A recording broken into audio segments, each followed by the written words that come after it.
You ask Tiger to solve. This deals with linear equations with one unknown. The final result is x equals 18. Let's solve it step by step. Simplify the expression. Multiply the fractions. Expand the parentheses. Simplify the arithmetic.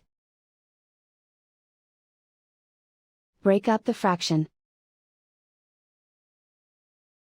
Find the greatest common factor of the numerator and denominator. Factor out and cancel the greatest common factor. Group all constants on the right side of the equation. Add 6 to both sides. Simplify the arithmetic.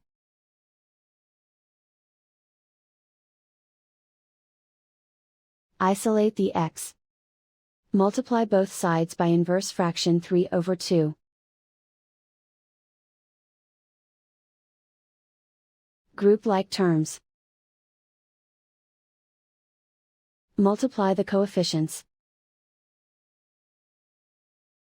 Simplify the fraction. Multiply the fractions.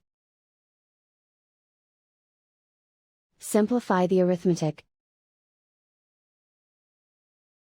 And so the final result is x equals 18.